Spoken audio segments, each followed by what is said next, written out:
Y además siempre es un gran pretexto para saludarte, mi querido Aristóteles Núñez. ¿Cómo estás? Muy buenas noches. Buenas noches, David. Es un gusto saludarte. Feliz año. Querido Aristóteles, ¿cuál es este reclamo de qué se trata? O sea, ¿realmente qué es? Mira, yo creo que hay que decirle a la opinión pública que esto tiene un fondo mucho más allá de lo que el señor gobernador de Chihuahua vino a decir a México. Todas las entidades federativas año con año tienen problemas para hacer su cierre presupuestario. ¿Qué significa ello? Que no tienen para pagar el aguinaldo o para pagar la nómina en diciembre, que son partidas que pueden ser fácilmente planificables, es decir, a principios de año sabes cuánto va a ser tu costo por gratificaciones de fin de año, por aguinaldo, por prima vacacional, pero no las planean. A ver, perdón, Prefieren es que gastar. aquí lo que estamos hablando es de un problema de un problema presupuestal de las entidades federativas que pues siguen, pueden ser de cualquier signo político, pero siguen esperando que papá gobierno federal los ayude. Tú sabes que a Es, final de año tienes que pagar aguinaldos. O es sea, correcto. es como que, no sé, como que aquí en Grupo Imagen saliera nuestro director de administración, el queridísimo Gil, y dijera, no tengo lana para pagar. No, sí, lo debiste haber previsto todo el año, ¿no? Es cierto, eso es correcto como lo dices. Lo que sucede es que hay una mala planeación financiera y presupuestaria por parte de las entidades federativas, de las 32. Están acostumbrados a que el gobierno federal a cierre de año, en diciembre, les da un apoyo como anticipo o adelanto de las participaciones del año siguiente, o también les da un apoyo especial a través de convenios. Lo que ayer el gobernador vino a decir aquí es que se le faltó a lo que se convino, que hay que recordarle a la gente que un convenio es la voluntad de dos partes, y si una de las partes ya no está en esa voluntad, pues ya no se lo entregan, o sea, no está en la ley, es un convenio, no es un contrato, es un convenio, y viene a reclamar 700 millones de pesos para apoyar su cierre de diciembre de 2017. ¿Por qué? Porque le hacen falta, ya sea para pagar aguinaldos, nómina, o para pagar a proveedores que tienen cuentas por pagar el gobierno del estado con esos proveedores. Esa realidad la hemos vivido durante décadas, David, y yo creo que los mecanismos que hoy existen para poder ayudar a las entidades federativas a salir en sus cierres son perversos. Me explico. Si tú permites que las entidades federativas sigan gastando durante el año y no puedan hacer su planeación financiera o presupuestaria para poder cumplir con sus obligaciones que tienen en diciembre, pues estás alentando a que tengan un mal gasto, un gasto ineficiente, que no tengan un ahorro preventivo o anticipado para poder cubrir sus deudas de diciembre. Segundo, lo haces a través de mecanismos que no están en ley, que son convenios que se suscriben entre los gobiernos de los estados con la Secretaría de Hacienda y vienen y se forman desde noviembre aquí a la Secretaría de Hacienda, se forman pidiendo los recursos, hacen su análisis de cuánto les va a hacer falta para que la Secretaría de Hacienda, si es que tiene disponibilidad presupuestaria, los pueda apoyar a través de proyectos, presupuestos o simplemente un anticipo de las participaciones federales que le corresponden a las entidades federativas del año siguiente. Y eso lo que provoca es que efectivamente esos convenios tengan cierta discrecionalidad. Eso hay que reconocerlo. Los convenios son discrecionales. La Secretaría podría conceder o no esas cantidades. Y otro punto que no podemos perder de vista a los ciudadanos es que esos recursos son originarios o provenientes de las contribuciones, de los impuestos. Esos recursos le pertenecen a los ciudadanos, a los mexicanos, no le pertenecen a la federación, no le pertenecen a las entidades federativas, en el entendido de que estas son simplemente administradores de esos recursos públicos para poder satisfacer las demandas sociales. No se está cumpliendo ello, y lo que es curioso es que un gobierno sea el que sí levante la mano para defender el mecanismo, para pedir que le regresen esos 700 millones convenidos, cuando es ese mismo mecanismo el que fue criticado y que ha sido mal usado por poco transparente y discrecional en el combate que se tiene contra la corrupción. Ahí es donde hay una inconsistencia por parte de la postura del gobierno del Estado. A ver, No tiene y derecho. perdón que te interrumpa, para tratarlo de simplificar para los menos avanzados, para los menos listos que nos están oyendo. El asunto que trae legal el gobierno de Chihuahua es que se usaron esos recursos que se dan por convenio a fin de año para desviarlos a cuestiones indebidas. Pero los está pidiendo que se los den en las mismas condiciones. Sí, para decirlo al público en general, el público en general usa su tarjeta de crédito, se sobregira enero, febrero, marzo, abril, mayo, junio, julio, agosto, y todavía quiere llegar en octubre y noviembre a decirle al banco, préstame más para pagarte lo que ya debo. o préstame para pagarle a los que les debo, a otros que les debo. Cuando tuviste tú la oportunidad desde enero de hacer una planeación financiera. Eso es lo que sucedió. Y como están acostumbrados a que se les da recursos, pues hoy que no se los dieron le generaron un problema al gobierno del Estado.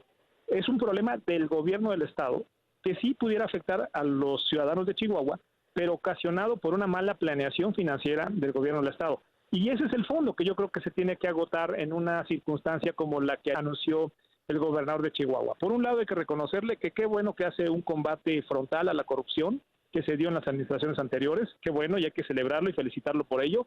Y otra, pues que sí le llame la atención a su secretario de Finanzas por no haber hecho una planeación financiera para afrontar los gastos de diciembre. Y tercera, que los ciudadanos nos demos cuenta que efectivamente hay mecanismos discrecionales de apoyo de cierre a las entidades federativas, a los gobiernos de los estados, cada diciembre, que se utilizan recursos públicos que son discrecionales para poderlos apoyar por no haber tenido una buena planeación durante el año. Y que esos recursos deberían de utilizarse, solicitarse y autorizarse de manera transparente y no en unos convenios que después nadie conoce. Aquí lo que yo creo que es tu punto, no sé si estarás de acuerdo conmigo y pues, intuyo que sí, que entonces que los gobernadores todos levanten, los que no están de acuerdo con los que dicen estar a favor de la transparencia, de la rendición de cuentas, de la claridad, que levanten la mano y que hagan esos convenios que se acaben, ¿no? Te voy a platicar algunas anécdotas que yo viví cuando yo trabajé en Hacienda. Llegaban senadores o diputados, David, con los gobernadores a la Secretaría de Hacienda, a las oficinas de la Secretaría de Hacienda, principalmente las de egresos, las de presupuesto, Ajá. para pedir ese apoyo de cierre. Y llegaban a veces condicionando aprobaciones de ley, condicionando aprobaciones de reglas de operación o condicionando la labor legislativa. Y los gobernadores llegaban con la solicitud abierta en una mesa, no en una solicitud por escrito, que es lo que yo propuse hace ratito en las redes sociales. ¿Por qué no hacen la solicitud y la publican en la Gaceta Oficial para que todos se den cuenta de cuánto están necesitando, que la justifique y siempre y cuando se refiera a partidas extraordinarias que no son factibles de planear o de planificar?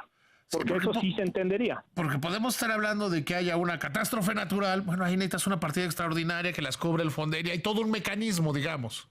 Exacto. Pero aquí es, me sobregiré y no llegué a la quincena. Para ponerlo muy claro, es como aquel que por ahí del 13, 12, 13 ya no tiene dinero y anda pidiendo, ya anda pidiendo prestado.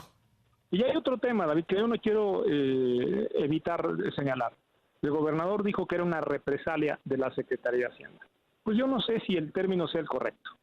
Pero lo que sí creo, y eso tenemos que entenderlo, que se trata de un convenio, no hay una obligación de ley, no hay un presupuesto establecido en el decreto de egresos, el presupuesto de egresos de la Federación para el 2017 que obligue a dar una cantidad como esa, no hay una obligación legal para cumplir con la entrega de los 700 millones de pesos, y el cierre del 2017 ya sucedió, entonces no los va a recibir. Si puede ir a una controversia constitucional, que vaya, pero ojalá, las instituciones agoten el fondo, no tratándose de un caso nada más, sino de que debe haber un mecanismo transparente. Pero entonces estamos en el punto de que se debe llegar al fondo. Yo creo que tienes ahí un punto. Dices, lleguemos al fondo, que hay una controversia constitucional y que en esa controversia constitucional se establezca por las instituciones los mecanismos transparentes para poderle dar los recursos a las entidades solamente en casos extraordinarios y que se haga pública la solicitud, se justifique públicamente la necesidad y que entonces la Secretaría, con base a disponibilidad presupuestaria, sí pueda autorizar públicamente también esos recursos. A ver, que no se les olvide a los gobernadores y tampoco a la Secretaría de Hacienda que los recursos que se manejan en este país son los recursos de los ciudadanos, de los que pagamos impuestos. Sí, sin duda. Y que la Constitución dice muy claro que debe haber la máxima publicidad en el ejercicio de los recursos públicos. Los que ayer acompañaron al gobernador en este reclamo, creo yo, en parte justa, deberían también de abogar y de alentar a mecanismos más transparentes para evitar estos mecanismos discrecionales donde los gobernadores reciben recursos de la Federación convenidos en una mesa de trabajo, en una oficina de la Secretaría de Hacienda y que quién sabe para qué destino los utilicen. Y que aquí yo creo, Aristóteles, que otro punto sería, bueno, pues entonces al transparentarlo pueden salir al mercado a decir, oye, Banco A, Banco B, incluso la banca de desarrollo, necesito que me prestes dinero. porque me quedé a ver si corto. les prestan. Sí, A o ver sea, si se los prestan, porque también tenemos que revisar bien la calidad crediticia que tienen las entidades, como un ciudadano. Uno puede ir a pedir una tarjeta de crédito y si no cumple el requisito no se la dan. Así deben ser las entidades. Es un principio de orden, nada más. No es un tema de concesiones ni de consentimientos, es un tema de principio de orden. ¿Tienes tú la calificación o la calidad crediticia para poderte prestar? Te presto. Si no tienes, pues tienes que ajustar tus presupuestos, no puedes estar gastando lo que no se tiene, pues. Y otra tarea que también hace falta, también señalar, David, es que las entidades levantan la mano al cierre de cada año para que puedan recibir apoyos de cierre cuando no hacen el mejor esfuerzo recaudatorio local. Tienen impuestos sobre nómina, algunos quitaron el impuesto sobre tenencia, y hoy pues es muy fácil levantar la mano y que la federación les dé recursos. Y también la federación, por supuesto, con esos convenios, maneja a discrecionalidad los recursos sin considerar las características particulares de las necesidades que tienen los ciudadanos en diferentes partes del país. Aristóteles, te mando un abrazo con mucho cariño y con mucha admiración en espera de pagarte pronto. Feliz año, David. Igual para ti, que te vaya muy bien.